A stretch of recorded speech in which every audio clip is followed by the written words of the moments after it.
Alguns infinitos são maiores que outros. Filosófico. Meus pensamentos são estrelas que não consigo arrumar em constelações. Bastante filosófico também. Bom, gente, estou aqui para falar do livro A Culpa é das Estrelas, do John Green. Bom, eu não sei o que falar desse livro para vocês, porque eu acho que eu estava com uma expectativa muito grande com relação a esse livro, que eu li pensando uma coisa e ao terminar a realidade é outra. Vou ser direto. De 0 a 10, que nota eu daria para esse livro? Eu daria uma nota 7. Uma nota alta, na realidade. 7 por que razão? Primeiro, porque o John Green escreve muito bem. Segundo, que ele constrói seus personagens também de maneira interessante, com profundidade. E isso dá o mérito do livro, na minha opinião. Por outro lado, eu só não dei uma nota um pouquinho mais alta porque esse livro ele tem uma certa carga emocional que eu não consegui digerir. Eu tava pensando assim na questão de dar notas, que nota que eu daria, tudo, mas eu pensei assim, vou dar o que? Nota 5, nota 4, nota 3? Tinha horas durante a leitura que eu pensei, nossa, esse livro é chato em algumas partes.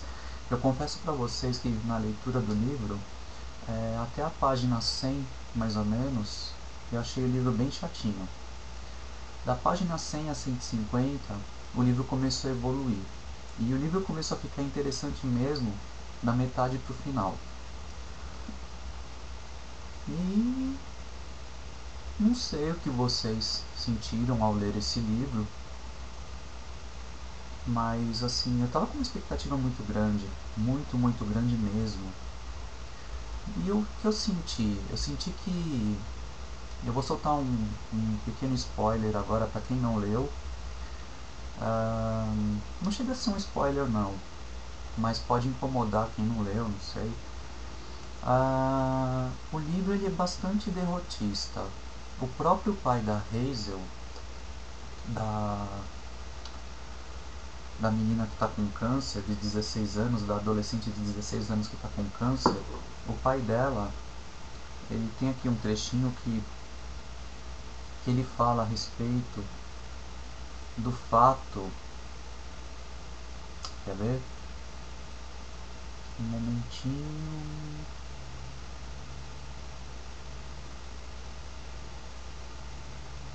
Bom, eu não estou achando... Não estou achando...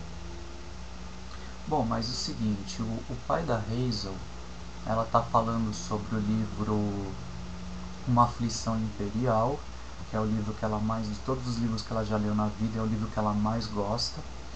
E acho que ela pergunta pro pai dela se ele tinha gostado do livro, né, Uma Aflição Imperial, e ele falou que não gostou tanto, que ele achou que o livro tem um fundo meio derrotista. E eu já estava pensando que esse livro, né, A Culpa é das Estrelas, tem sim um fundo derrotista. Eu me peguei muitas vezes me perguntando, mas meu Deus do céu, a Hazel, ela não tem esperança de que vai se curar um dia do câncer? Nossa, quantas pessoas já se curaram de um câncer, acreditando ou não em si próprias, ou acreditando ou não na vida, ou acreditando ou não em Deus, Eu não sei, mas muita gente se cura de câncer hoje em dia. O câncer não é mais a mesma doença que era há muitos anos atrás, que matava, sabe, sem dó nem piedade. Existem casos incuráveis, obviamente. O caso dela eu acho que poderia até estar enquadrado nesse caso dos quadros, num quadro incurável, né? Mas eu acho que a esperança é a última que morre.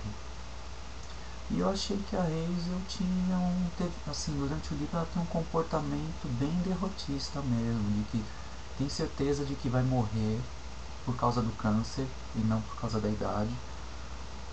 E, enfim, o namorado dela, o Gus, ele já um pouco mais otimista do que a própria Hazel. E uma outra coisa que me chamou a atenção, de achar que tudo acaba após a morte. Eu não consigo conceber uma coisa dessas. Olha, me desculpem os materialistas que não acreditam em nada, sabe? Que a gente veio do pó e do pó a gente vai voltar, a gente retorna ao pó. Eu não acredito nisso. Eu acredito que a gente sim, quando a gente morre, a gente passa daqui para uma outra vida. A nossa vida continua. Sem pôr religião no meio, sem pôr. Não estou falando de religião aqui, eu estou falando de uma crença pessoal minha. Então o livro bateu um pouco de frente com a minha crença pessoal. Eu acredito que a gente sobrevive sim à morte, e acredito sim até em reencarnação, porque para mim faz todo um sentido a vida, sabe, a gente passar por várias vidas, explicar várias coisas que a gente não consegue explicar por meio da ciência, né? Mas isso é uma crença pessoal minha. Não estou pedindo aqui para ninguém acreditar na minha crença. Agora, falando dos pontos positivos, o livro é o que eu falei. É um livro que tem personagens muito bem construídas, os diálogos são muito bem construídos também.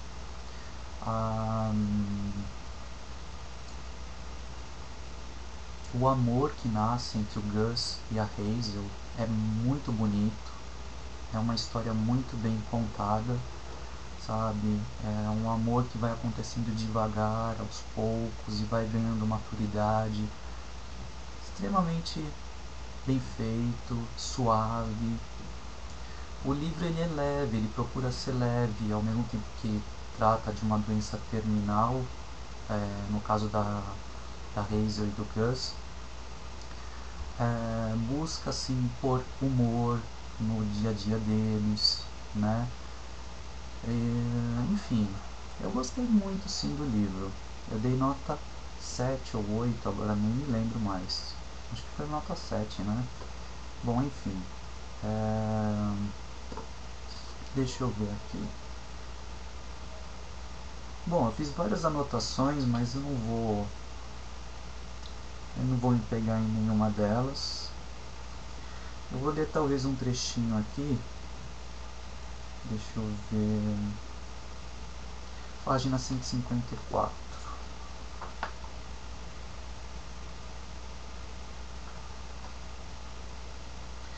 Peraí, falei. Eu só estava brincando. Não tem a menor graça para mim imaginar você sendo retirada da rotação, ele disse. Agora sério, e a vida após a morte? Não, falei, e depois me corrigi. Bem, para falar a verdade, eu não diria um não tão categórico assim, talvez. E você? Eu acredito, o Gus disse confiante. Acredito com certeza. Não num paraíso onde você anda de unicórnio, toca harpa e vive numa mansão feita de nuvem. Mas sim, eu acredito em algo com A maiúsculo. Sempre acreditei. Sério? Hazel perguntou. Aquilo me surpreendeu. Eu sempre relacionei a crença no paraíso com, sendo bem sincera, um tipo de limitação intelectual. Mas o Gus não era burro. Ele respondeu baixinho. Eu acredito naquela frase de uma aflição imperial.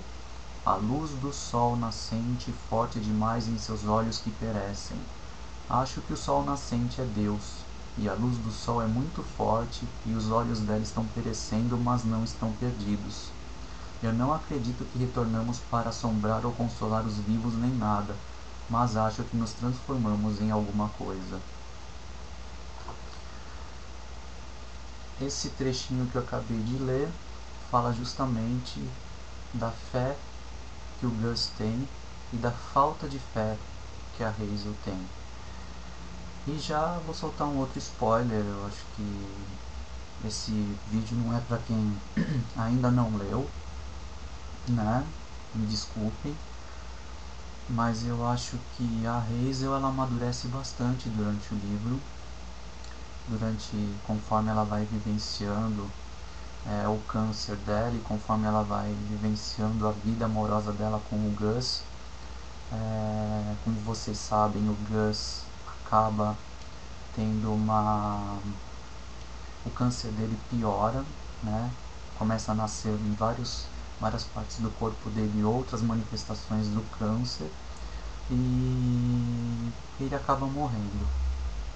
Spoiler, ele acaba morrendo. E no finalzinho do livro, a Hazel fala sobre a possibilidade de haver mesmo vida após a morte.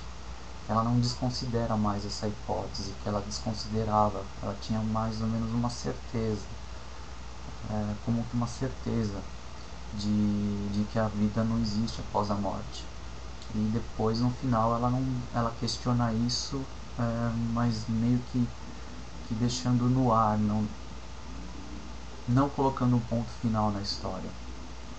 Ela evolui como personagem, o Gus também evolui como personagem, e enfim, é uma história bonita, eu gostei bastante. É um livro romântico? É romântico. Te faz rir? Alguns momentos. Te faz chorar? Eu não chorei.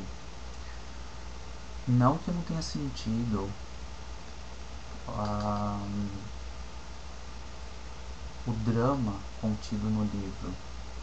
Nossa, o que a Hazel, acho que até mais que o Gus, em alguns momentos, o que ela sofreu por conta do câncer e o pulmão dela enchendo de água e ela tendo que andar com aquele cilindro de oxigênio, o cilindrinho lá de oxigênio Felipe, pra lá e pra cá, tendo que usar uma espécie de um respirador automático que faz com que o ar entre e saia do pulmão dela enquanto ela está dormindo, e a dor que ela sente no pulmão, a dor que ela sente às vezes por respirar, e muitas vezes a falta de ar, e enfim, é power. Eu acho que o câncer é retratado de uma maneira bem realista. Tem o Isaac, o amigo deles, do Gus e da Hazel. O Isaac é um cara que teve câncer no olho e por conta da piora do câncer, ele teve que amputar, não sei se é esse o termo correto, mas ele teve que, numa operação, numa cirurgia, retirar os olhos. Ele já não tinha, ele só tinha visão parcial de um olho. Depois que ele teve o câncer piorado, ele teve que tirar o outro olho e ele ficou cego. Muito power. Gente, é muito power. Enfim, é um livro infanto-juvenil? Eu não acredito que seja tão infanto-juvenil assim. Eu acho que é mais juvenil, eu diria. É mais para jovens mesmo, para jovens adultos, para adultos, não tanto para criança não. Enfim, gostei muito do livro, achei ele meio derrotista, só no final deu uma melhorada, né? Mas tirando esse aspecto do derrotismo do livro, eu acho que o livro é muito bem escrito e eu não vou tirar uma nota 7 ou 8, acho que foi nota 7 que eu dei, enfim, tanto faz, 7, 8, são notas próximas. Eu não vou tirar nenhum ponto por conta do fato de eu não ter gostado do livro ser derrotista ou coisa do gênero. Eu acho que o John Green escreve bem ele constrói bem as personagens, ele tem um roteiro interessante, ele cria uma história envolvente, e eu acho que isso tem, isso é o mais importante de tudo. E não é um pontinho que eu não gostei que eu vou falar, eu vou tirar um ponto aqui, vou dar nota 5 porque eu achei o livro assim, assim, assado, e vai de encontro com as minhas crenças. Não, vamos separar o joio do trigo, né? E dar a César o que é de César, né? Ou seja, dar os créditos a John Green pelo belo trabalho que ele fez nesse livro. Então é isso, gente. Espero que vocês tenham gostado e até uma próxima resenha. Valeu!